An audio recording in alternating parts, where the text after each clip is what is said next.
Hello everyone, this is Seema Jain from Vishweshwaraya Group of Institutions, GB Nagar Dadri, and in this session I am going to discuss about deodorants and antiperspirants. I shall also discuss about its compositions, mechanism of actions and method of preparations. The topic has been taken from B Pharma final year 8th semester and the name of the subject is Cosmetic Science, which is an elective subject. So let us begin with the definition of deodorants and antiperspirants. If we define a deodorant is a product applied to the body to prevent bad body odor caused by the bacterial breakdown of perspiration in armpits, feet, and other areas of the body, and they do not reduce wetness. So we can say these are the products which remove bad body odor caused by the bacterial breakdown in our body. If we define antiperspirants, antiperspirants are the subgroup of deodorants which also affect bad body odor, or we can say they remove odor as well as they prevent sweating by affecting sweat gland. So one thing is clear here that we categorize deodorant in the cosmetic group or antiperspirant in the therapeutic agent or therapeutic doses form because it used after the proper prescription of doctor, or we can use it as an OTC medication. OTC is over the counter medication. In United States, the Food and Drug Administration classify and regulate most of the deodorant as cosmetic group and antiperspirant as an over the counter drugs. Here are some types of deodorants and antiperspirants. So many varieties of antiperspirant and deodorants are available in the market. For example, they are available in roll-on form, stick form, aerosol form, gel form, and cream and lotions form. If we talk about the antiperspirants, so antiperspirants are the uh, antiperspirants are designed to reduce wetness, means they work as an astringent product which are used to precipitate the protein. Or they also classified as a drugs because they are the part of some therapeutic doses form which cure some diseases or they alter the body function. So we can classify it as a drugs. Antiperspirant also have a coagulating effect so that they coagulate skin protein. This coagulated part of the protein block the opening of the sweat pore on the surface of the skin, so they prevent the release of the sweat.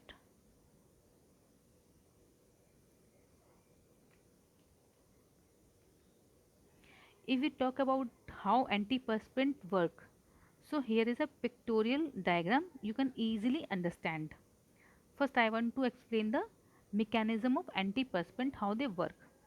So whatever the active ingredient present in the antiperspirants, generally it contains aluminum salt.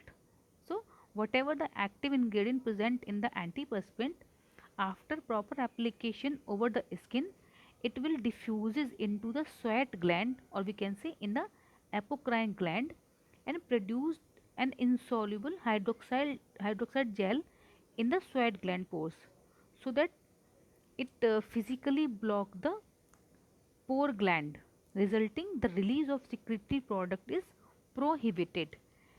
If we consider this diagram,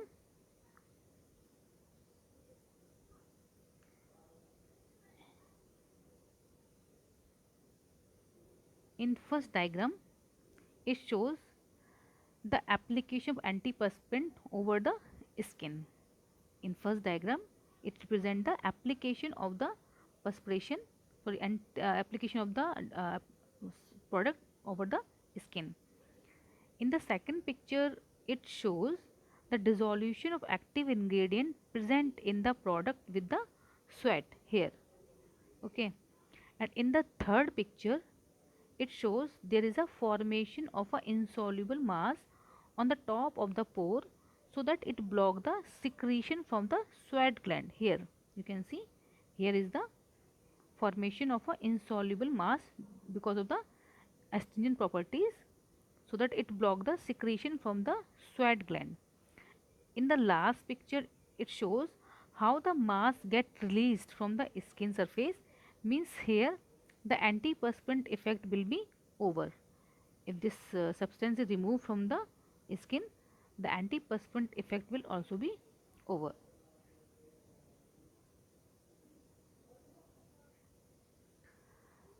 Now, if we talk about the deodorants, what are deodorants?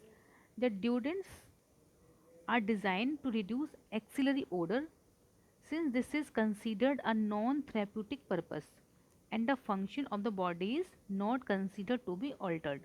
Means no function of the body is altered. So deodorants are kept in the category of cosmetics.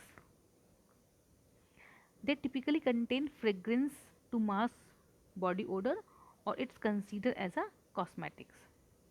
Bactericides or antiseptics which destroy bacteria and prevent their activity. Means the deodorants can also contain some bactericides like triclosan or parabens. Now here is the differences between deodorants and antiperspirants. Deodorants has a topical effect, so they are categorized as a cosmetic product. Antiperspirant has a therapeutic effect, so they are categorized as a OTC drug. Deodorant does not reduce sweat amount. They generally used to reduce bad body odor or impart soothing fragrance. Antiperspirant reduces some amount of sweat secretion. Deodorant contains adsorbents, fragrance and germicides. Antiperspirant contains adsorbents, fragrance, germicides and astringent. Deodorants is not antiperspirants, but all the antiperspirants are deodorants. Now here are some properties of deodorants and antiperspirants. Both are deodorants and antiperspirants should be non-irritate to the skin. They should also not deteriorate the clothings. They should be safe and non-toxic. They should easy to use and adhere well on the skin. Now here are some functions of antiperspirants and deodorants. Both of they are used to stop bad body odor that is created by the combination of bacteria with the sweat. Deodorant attack odor causing bacteria to eliminate smells, whereas antiperspirant prevent your body from sweating and therefore kept you both dry and smell free. Deodorants are considered to be more safer as compared to antiperspirants because deodorants do not interfere with body's natural method for cooling down. If we talk about the composition of deodorants, deodorant contains fragrance or we can say some perfumes like musk scent or from ethylene dodecaine dionate. It also contains some germicide to destroy the odor causing bacteria. The example of some germicides are long chain quaternary ammonium salt, zinc salts, phenol such as triclosan or chemicals such as benzothonium. Now here is the composition of antiperspirants. They are deodorants that additionally impede the production of perspirations. The active ingredients of antiperspirants are aluminum chlorohydrates. They work as an astringent or aluminum zirconium. They also contain tetrachlorohydroxyglycine complex. It is used in the range of 12 to 20%. Now here is the mechanism of action. I already explained earlier in the last slide. The mechanism of action says the active ingredient of the product diffuses into the sweat gland like apocrine gland where it forms an insoluble mass of hydroxide gel which is responsible for physically block the release of secretory product by constricting the opening of the sweat gland. So automatically the release of sweat is inhibited.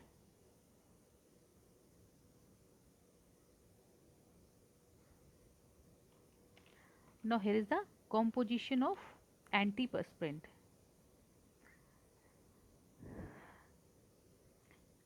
Antiperspirant generally contain some aluminum salt, but this is the first ingredient or main ingredient of the antiperspirants, but it is having a pH in the range of 2 to 3. Because of this low pH, it can irritate the skin. So we can increase the pH of the product by adding some buffering agent to the solution, such as borax, urea, which can increase the pH of the product up to 4. Okay, aluminum salt having one disadvantage is that they hydrolyze to acid and can damage the fabric if you directly apply the product over your clothes. Other reason of hydrolysis is the high temperature that can also damage your fabric. So try to avoid doing iron on unwashed fabric because the cloth can be damaged.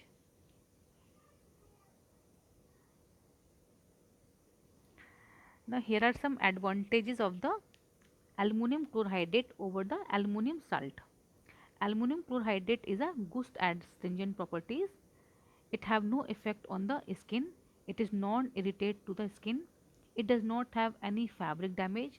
The pH of the salt is 4 to 4.5, but if remain in fabric without washing, heat will hydrolyze it and will damage fabric. So we know aluminum salt having some disadvantages. So we can substitute the aluminum salt with the aluminum chlorhydrate.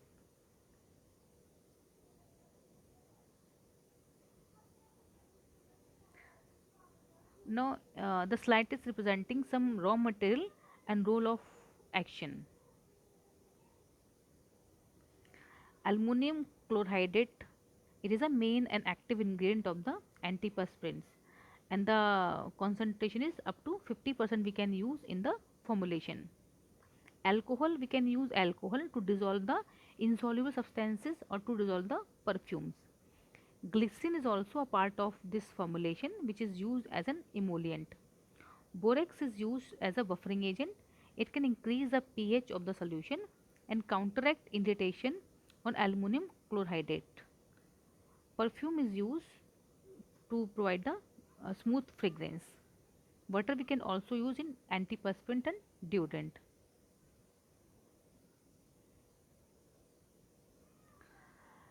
Now here is the formula of liquid antiperspirant.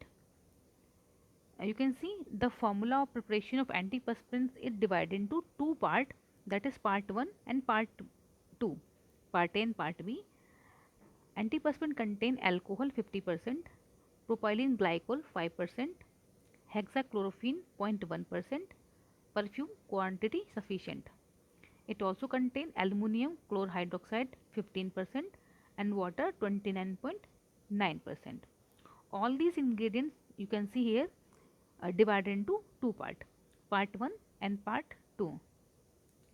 So what is the procedure to formulate the antiperspirant? First you have to divide all the ingredient in two parts, that is part 1 and part 2. And in part A you have to dissolve all the ingredient of part A in alcohol in a beaker, in a separate beaker. Okay, and the other beaker you have to dissolve all the aluminum chlorhydrate in the water. Now in second step, add the watery solution or aqueous solution slowly in the part A or beaker A. After the complete mixing of part B to part A, keep in a closed container for at least 48 hours. After 48 hours, you have to filter all the content before the filling. If a lower concentration of alcohol is used, a small amount of non-ionic emulsifier may also be needed to disperse the perfume, because a smaller concentration of alcohol produces a warmer spray. So you have to add a alcohol in the range of 50% and a quantity sufficient.